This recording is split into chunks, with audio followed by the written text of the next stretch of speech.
Mimi naitwa Charles Awite, hapa tuko Jikops.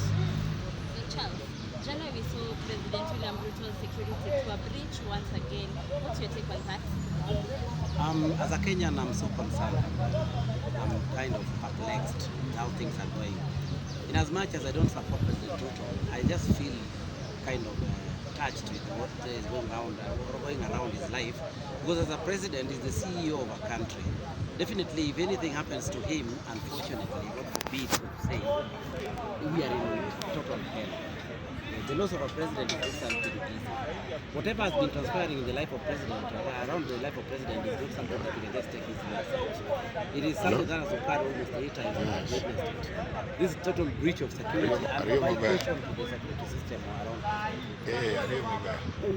Who is really commanding and what is their main task? Why are they not so much keen? Why is it that the breach is always consistent? And sometimes you find that it is almost the same people doing the same thing. I think there's a lot of lapse, and this thing needs to be looked at, or rather looked into so deeply so that we can understand. And it needs to be corrected as soon as possible. Yes. Okay, today marks the end of the public participation of the finance bill. Kumekuwa na some of the proposals to meet in the finance bill. What's your take on that? Thank you. Finance bill, I have to say that it's not as draconian as the one that was given to us by 2024, but the truth is that this one is also still hurting us in a way or two.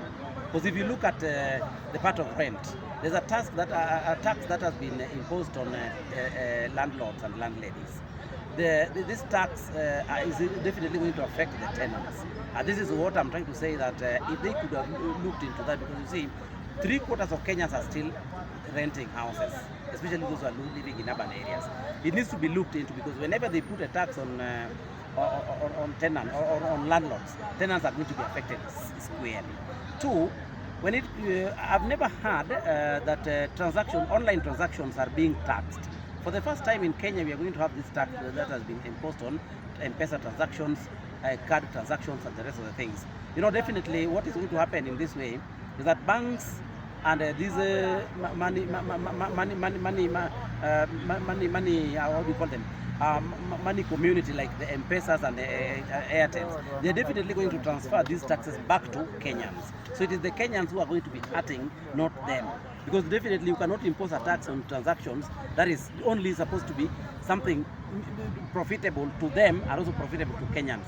But in this case, if a tax has been put on them, they are going to transfer it back to us, and we are going to be hurting so much. And that is the only place that I've seen that is not good too.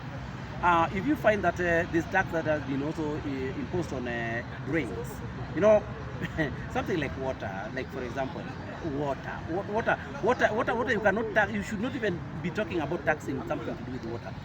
The other time when Uhuru Kenyatta was a president, he had a tax on hard drinks like alcohol, you know, that is okay. But water, something like water or sodas, these soft drinks, it is needless at all. It is needless, because Kenyans can resort to using normal water instead of using this treated one, and people will not die.